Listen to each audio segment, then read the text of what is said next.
Hi, I'm Mava, and last week my family humiliated me. Not behind closed doors, not during an argument, but out in the open, surrounded by strangers. At a luxury car showroom. It wasn't a misunderstanding. It wasn't subtle. It was deliberate. One minute I was walking through those glass doors with them, and the next it was like I didn't belong there at all. Like I'd wandered into a world I wasn't invited to. My mother handed me a yellow microfiber cloth with this little smile, like it was a casual favor. "Here," she said. "You missed a spot," pointing to the side of a crimson Ferrari. She said it lightly, like it was a joke, but everyone around us heard it, and they laughed.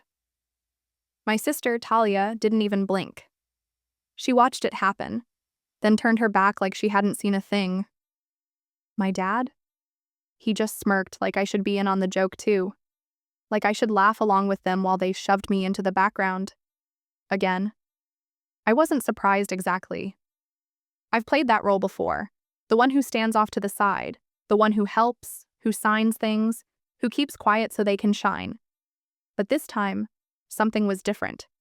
This time they didn't just ignore me. They erased me. A salesman walked by and chuckled under his breath. My mom said, "Oh, stop," waving him off like it was harmless. She knows we're just teasing. But it didn't feel like teasing. It felt like being stripped down in front of people who didn't even know my name. And then they asked me to leave. One of the managers, polite, practiced, said they needed to clear non-buyers from the floor. Non-buyers. I looked at him, then at my family, waiting for one of them to step in, to say something, anything. But they didn't. Not one word. They just watched as I was escorted out like some unwanted guest. I walked slowly, past the polished floors and quiet conversations, my shoes clicking against the marble tile. I didn't say a word. I didn't make a scene. I just left. But not because I was embarrassed. Not this time. Because what they didn't know was that I hadn't come alone. A few days before the showroom incident, my phone rang early in the morning. I was still in bed, half asleep, when I saw my mom's name flash across the screen. I almost didn't answer, but I did. "Mava," she said, her voice light, like she was just thinking out loud. "Talia wants to look at new cars. We're heading to the dealership this weekend. Come with us? Could be fun." It sounded harmless, simple. But it never really was. My mother doesn't ask things unless she already expects the answer. And with her, could be fun usually meant play your part and don't ask questions. I hesitated. Not long enough for her to notice, but long enough for me to feel it. I hated those outings, the ones where I tagged along while they played dress up for strangers. But I said yes. I always do. Because no matter how many times they made me feel like an afterthought, there was still some small part of me that kept hoping things would feel different. That maybe this time, I'd be seen as more than the quiet one who shows up, helps out, then disappears again. Saturday came, cold and bright. I stood outside the dealership entrance, watching my breath in the air, wrapped in a soft gray cardigan, and my favorite jeans. They were worn in the knees, but they were comfortable. I had a canvas tote slung over my shoulder and old sneakers on my feet. I knew I wasn't dressed for a showroom, but I wasn't trying to impress anyone. Then Talia pulled up. Gold-tinted sunglasses, sky-high heels, designer bag slung on her arm like it was part of her skin. She barely glanced at me before adjusting, her lipstick in the car mirror and stepping out like the showroom had been built for her. I smiled, just enough to be polite. She didn't smile back. Inside, the place gleamed like something out of a movie. Chrome everywhere, spotlights bouncing off polished hoods, the kind of silence that's too expensive to touch. Salesmen hovered near. The front desk, quick to greet my parents and Talia with handshakes and grins. No one looked at me, not even a glance. No one asked if I wanted to see anything. No one offered me a brochure.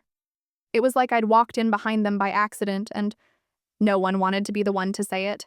My mother didn't introduce me. My father wandered off like he already knew which Porsche Talia would pick. She sauntered ahead in heels that tapped like confidence, pointing at cars, commenting loudly on interior details. And I followed behind, careful not to brush against, anything that looked like it cost more than I made in a month. We stopped near a blood-red coupe, and Talia's voice rose with a laugh. This one's so me. Everyone around her laughed too, like she'd made a brilliant joke.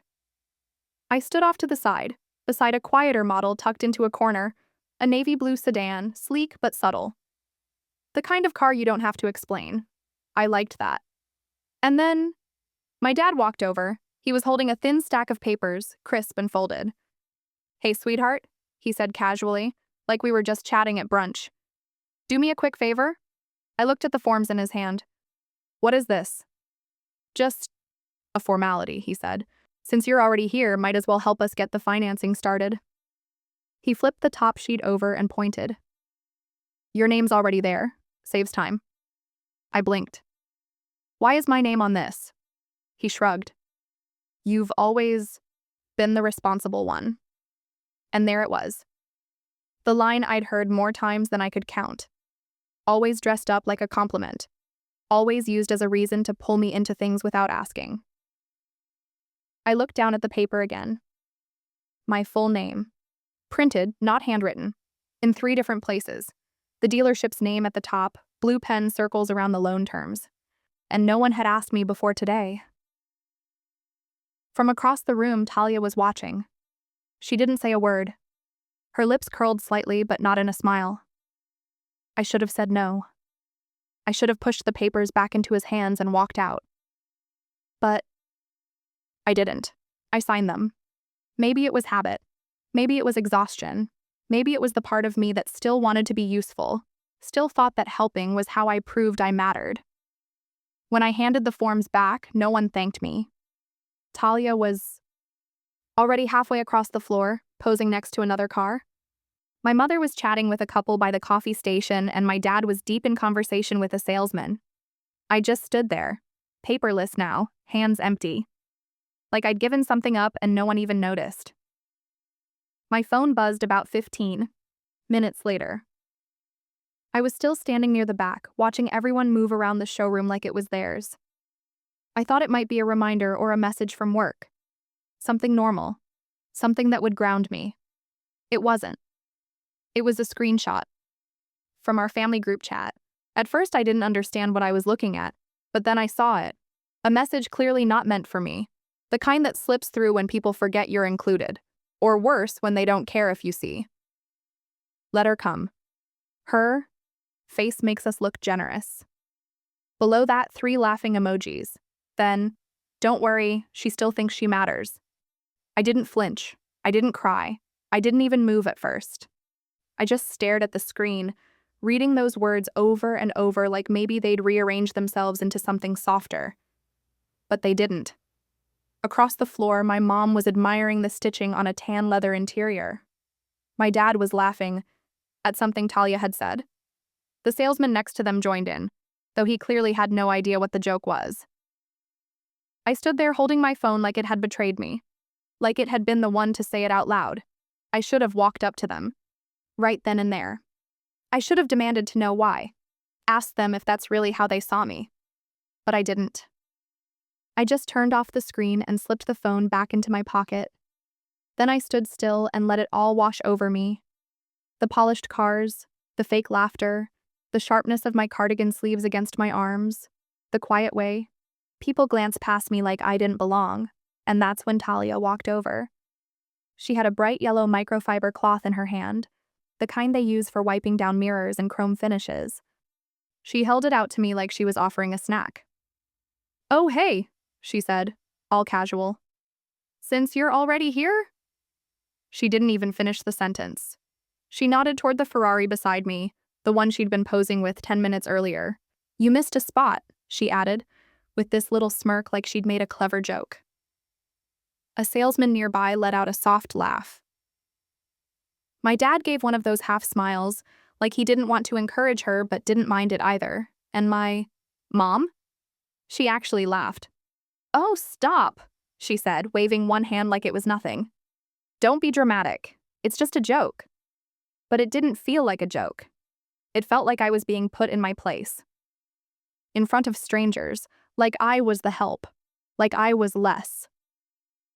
I stared at the cloth in my hand, It felt heavier than it should have, not because of the material, but because of what it meant: a test, a symbol, a reminder. I took a slow breath, walked over to the car, and wiped one spot on the hood. Just once. Deliberate. Calm. Then I folded the cloth and placed it gently back where it came from. I didn't say a word. Talia had already turned away, chatting with a man in a charcoal suit like none of it had happened. I stayed near the back, quiet, half hidden by a column near the lounge, and from there, I watched. I watched the way my mother smoothed her coat and laughed with a couple by the cappuccino machine, like she belonged in their world. I watched my father light up while telling a story, hands moving, voice rising, performing like he was holding court. And I watched Talia bask in the glow of it all, head tilted just right, lips pursed like every moment was being documented for an audience she couldn't see. And I thought, this is who they are when they think I'm not watching. This is what they become when I'm nothing more than a backdrop. I didn't move. I didn't interrupt. I didn't give them the satisfaction of seeing me break. But inside, something cracked, quiet, deep, and this time it didn't seal itself shut the way it usually did. My eyes drifted to a white Audi parked next to the Ferrari. 3 years ago, Talia couldn't make the final down payment. She called me crying. At midnight, said she was going to lose it. I transferred $5,000 to her account without asking for anything in return. She called me a lifesaver that night. Today, she didn't even look in my direction. The showroom lights caught the glass of the Audi just right, and I could see my own reflection, blurry, distant, like I wasn't even real. I stepped back, farther from the noise, toward the side of the building where no one was paying attention. There was a small corner with old magazines and lukewarm coffee. I leaned against the glass and looked out at the street. The sky had turned overcast, a pale, indifferent gray. It didn't feel dramatic. It just felt honest. I thought about the text, about the cloth, about the laughter. And then I thought about how many times I'd stood in the background hoping someone would turn around, but I wasn't waiting anymore. I didn't want their attention. I didn't want their approval. I wanted peace. I wrapped my cardigan tighter, closed my eyes for a moment, and whispered to myself, I shouldn't have come. Then I opened them again. But maybe I needed to. And for the first time, I meant it. I don't remember deciding to go back inside. My feet just carried me. I walked the edge of the building, sticking close to the wall, like I was trying not to be seen. Back near the valet entrance, a delivery guy was unloading cases of bottled water. He didn't look twice when I slipped. In behind him. Inside, the air felt colder. Not the temperature, just the way it hit. Too still, too clean. I stayed close to the side hallway, half shielded behind a column near the service lounge. From there, I could see the main floor without being seen. Talia was posing again, this time next to a convertible, her hand on her hip, chin angled like someone had asked her to look powerful. My mother was chatting near the coffee machine with another well-dressed couple, gesturing like she belonged in whatever world they were describing. And my father stood in the middle of it all, laughing like the room was his stage. I stood there quietly, a shadow watching her own family from the outside. And then he noticed me. My dad made his way over, a slow, casual walk, like he had all the time in the world. He reached into his blazer and pulled out a folded piece of paper, yellowed at the corners. He held it out like it was a memory, not a warning. You remember this? He asked, smiling. I unfolded it slowly. It was a receipt. Tuition payment. 38 out of 200, paid in full, my name printed in block letters at the top. That's what we paid for your degree, he said, still smiling. We never asked for anything back. But gratitude's not so hard, is it? I didn't respond. I didn't need to. Because that paper, that reminder, it wasn't about money. It was about control. It was about saying, you owe us, even now after everything I've already given. I folded it again and handed it back. No worries, I said, calm and quiet. I've paid it 1,000 times over. He didn't answer, just nodded like I hadn't spoken at all. I turned to walk away, needing air, needing space, when a man in a gray blazer stepped in front of me. clipboard in hand. His voice was polite, careful. "Excuse me, ma'am," he said. "I've been asked to escort you off the floor." I blinked. "Why?" He looked at the clipboard like it might give him the courage to continue. "We're not sure what your relationship is with the party inside. For security reasons, we're clearing non-buyer visitors." I stared at him, unsure I'd heard correctly. "My name is on the application," I said. "I'm family." He hesitated, glanced off to the side. A security guard was already walking over, slow and silent like he didn't want to make a scene, but would if he had to. I looked the man in the eye. "Are you escorting them too?" I asked, nodding toward my family still chatting near the Ferrari. He didn't answer. He didn't have to. So I nodded once, brushed past both of them, and walked toward the exit. Not fast, not dramatic, just deliberate. From the corner of my eye, I saw Caleb, the younger salesman from earlier, the only one who'd offered me water. He was watching. He mouthed something as I passed. I think it was, "I'm sorry." But no one said it out loud. No one stopped it.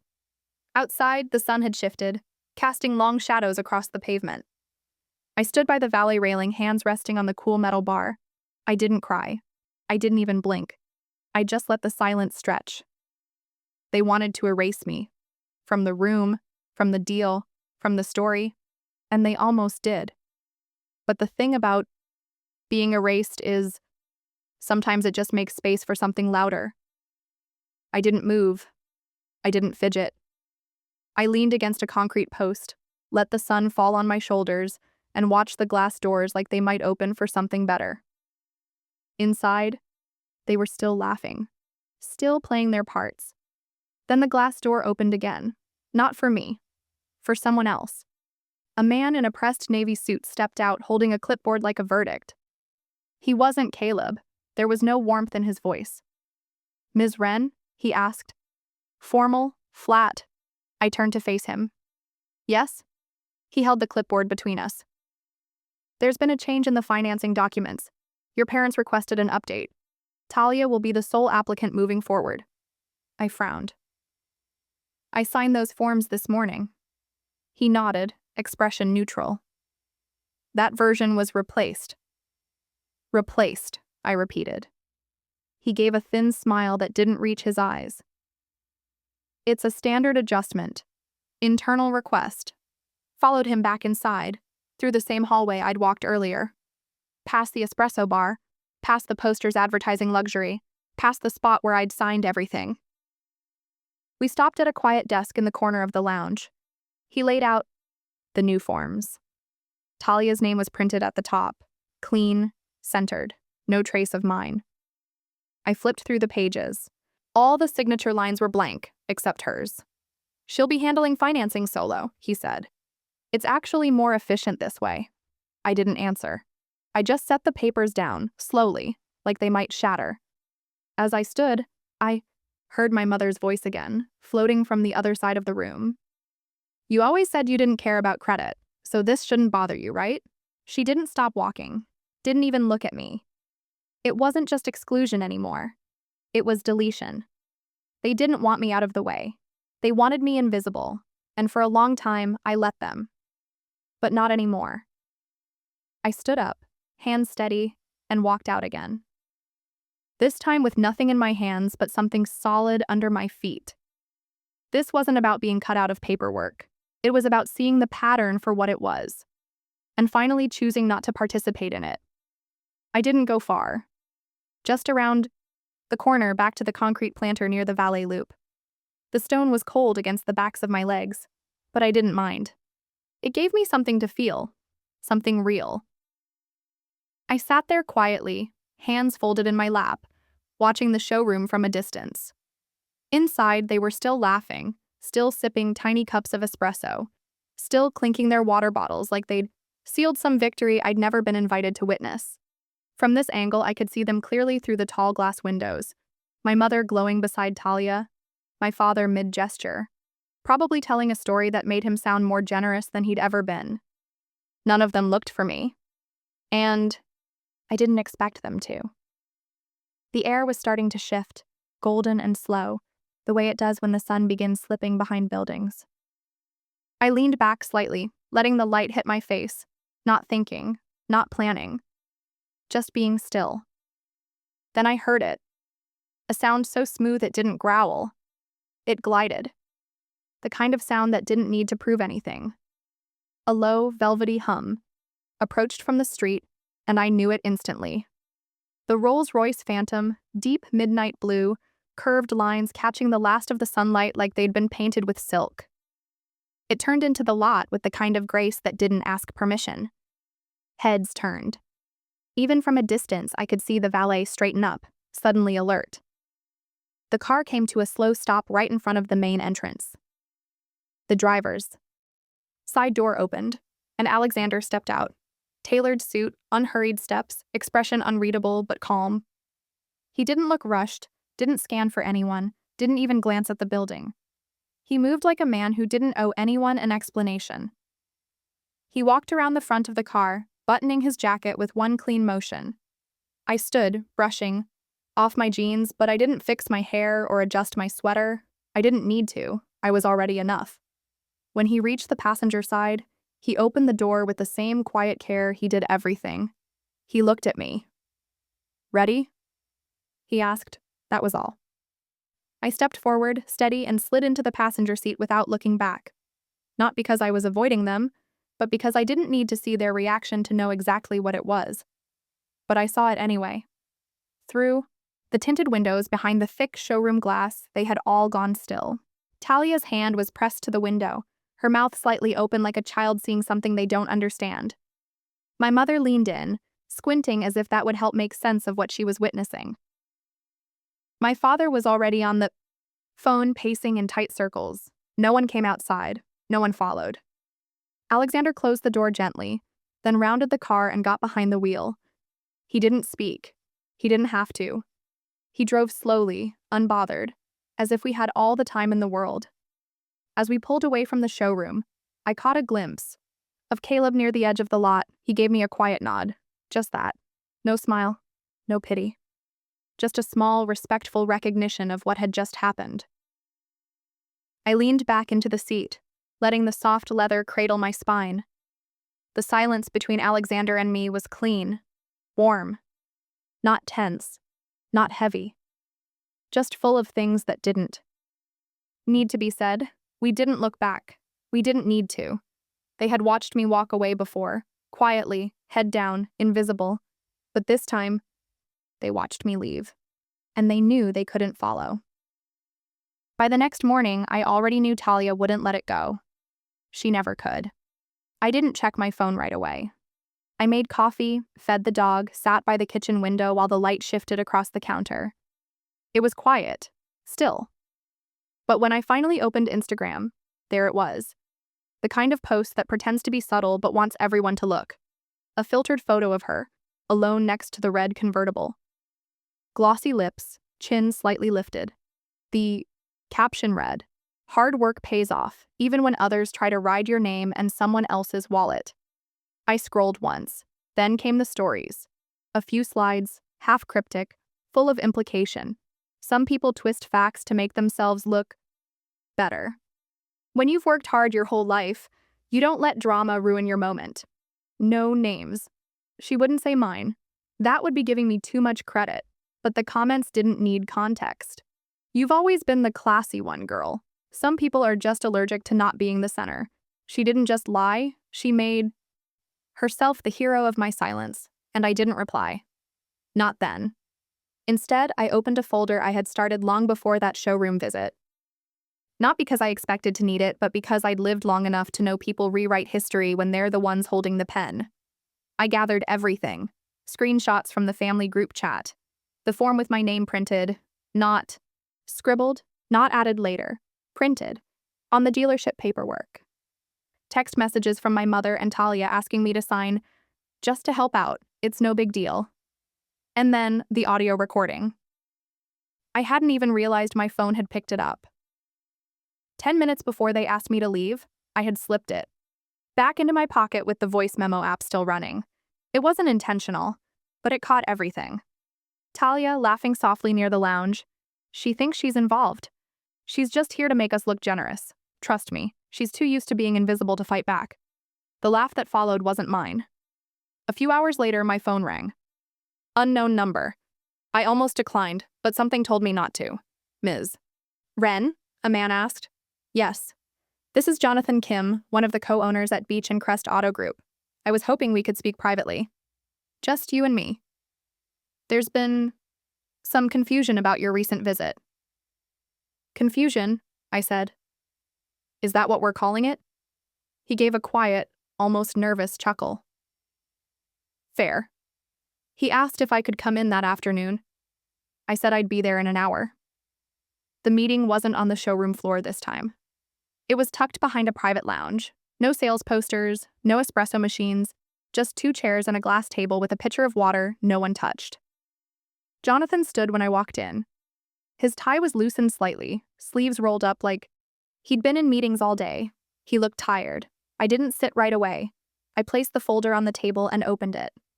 First, I said, sliding the papers forward, my original co-signer agreement, time-stamped, my name on all 3 pages. He looked down, nodding slowly. Second, I said, text from both my sister and mother asking me to sign the forms. It was never meant to be her purchase alone. Not until I got in the way. More papers. Third, I added, screenshots from the family chat, including the one where I was called a useful liability. I paused. Their words, not mine. He folded his hands, said nothing. And finally, I said, pulling out my phone, an audio clip, captured 10 minutes, before I was escorted off your property. I pressed play. Talia's voice filled the room, clear, sharp, casual cruelty dressed as wit. She thinks she's involved. She's too used to being invisible to fight back. I stopped it halfway through, looked up. Jonathan's fingers were pressed together tightly, his jaw tense. She said that here, I added. While representing your brand? He cleared his throat. I appreciate the clarity. I'm not here to sue, I said. And I'm not looking for headlines. He looked at me carefully. Then, what are you here for? I sat down finally, slowly, without rush. I'm here to make something very clear. I'm not invisible. Not here, not anymore. He nodded, a long, quiet pause stretching between us. And if I were you, I added, I'd take another look at who you let speak for your image. That evening, I didn't post a paragraph. I didn't craft a thread. Uploaded one photo. Just me standing next to the Rolls Royce. No filters, no angles, jeans, plain shirt, face calm. The second slide was a scan of the original dealership paperwork. My name, my signature, my presence. The caption read, "Silence is power, but truth is oxygen." I didn't refresh the comments. I didn't track who reposted it. I didn't need to, because 15 minutes later, the family group chat, which had been conveniently silent all day, lit up again. And the first message wasn't from Talia, it was from Caleb. That was the quietest takedown I've ever seen. You earned every second. A day later, my phone rang. My father's name on the screen. I let it ring twice before answering. Mava, he said, voice tight but even. Your mother and I think it's time to clear the air. Family dinner. 6:00. Bellamare.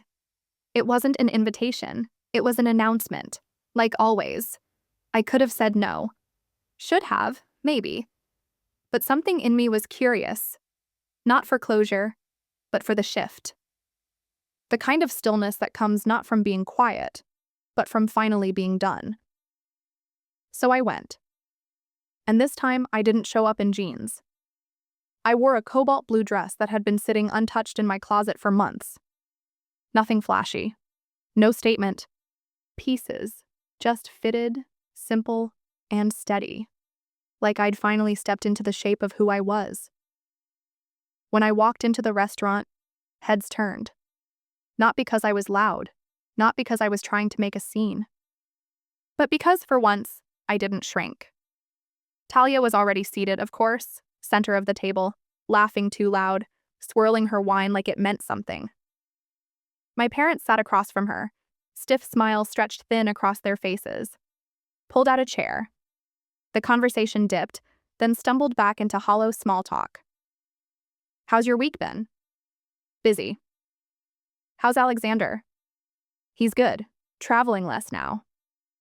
It all felt so forced, like porcelain teacups placed on a table already tilting. Halfway through the sea bass, my phone buzzed quietly beside my plate. It was an email, forwarded from Alexander. Subject line, contract withdrawal confirmation. I opened it with 2 taps. Due to public reputation concerns and ethical alignment with our values, we are formally suspending the corporate acquisition for the Q3 luxury fleet order. Effective. Immediately. 3.2 million. I didn't react. I just turned the screen toward the table and held it there. My father stopped mid-bite, my mother's lips pressed into a thin line. Talia's glass clinked lightly against the table as she said it, down, slower than usual. You didn't have to go that far, my mother muttered. I tilted my head. Far? I looked at each of them. Calm, unmoved. I didn't go far. I just stopped being quiet. The clatter of utensils paused. A waiter approached and then wisely turned away. Talia set her fork down with a sharp clink. You've always needed to win, she hissed. Even as a kid, you couldn't just let me have one thing. Not even this. I met her eyes, steady and still. You mean the showroom I helped you fund? Or the tuition bills I covered when Mom and Dad forgot your scholarship didn't apply to summer classes? She froze. Or maybe you mean the silence I gave you every time you called me the side character in my own life. No one spoke. Not my mother, not my father, and not her. For the first time, no one defended her. And I didn't need to raise my voice. I didn't need them to understand. I was just done explaining. After dessert, I stood. I didn't wait for goodbyes. I didn't leave my coat behind for some dramatic return. I just left. And on the drive home, the city lights blurred into soft lines. My thoughts didn't race. My hands didn't tremble. Everything was still. Waiting by the door when I got back was an envelope. No stamp, no return address. Just my name, written neatly in soft ink. Inside was a letter from the HOA board of our community. They had seen the recent posts, the shared clips, the screenshots.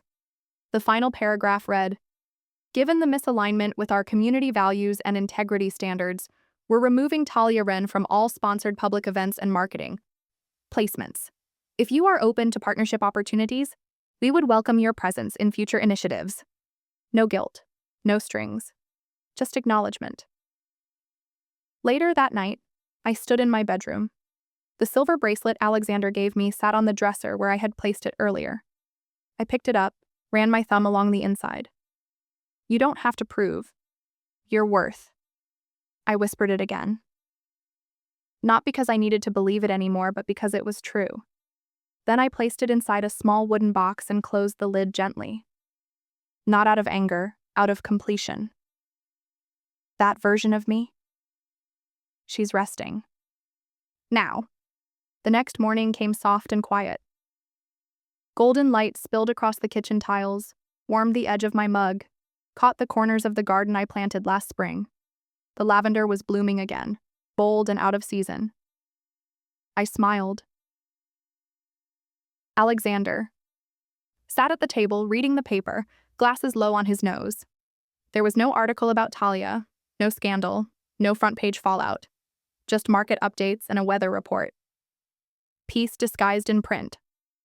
I carried my tea to the back porch, walked barefoot through the grass, the herbs brushing against my ankles. No buzzing phone, no new apologies, and I didn't miss them. For a long time, I believed that forgiveness meant waiting for an apology. Waiting to hear, "I'm sorry," but I've learned something else. Forgiveness isn't always giving them another chance. Sometimes it's giving yourself a new story, one where they're no longer part of it. I leaned against the garden post, Sunlight warm on my skin, breeze moving through the rosemary and the quiet parts of me that used to ache for belonging. And I stood there a little taller. Not because I was proud, but because I wasn't small anymore. The flowers I planted, last year, uncertain, quiet, had bloomed without permission. And maybe I had too. My phone buzzed once more. I didn't check it. I didn't need to. They looked regretful in the end. But I wasn't waiting anymore. Have you ever outgrown someone just by standing tall in silence? Let me know in the comments. I read everyone. And if no one's told you this today, you don't need to prove your worth. You already have it. And if this story meant something to you, subscribe. I'll be here.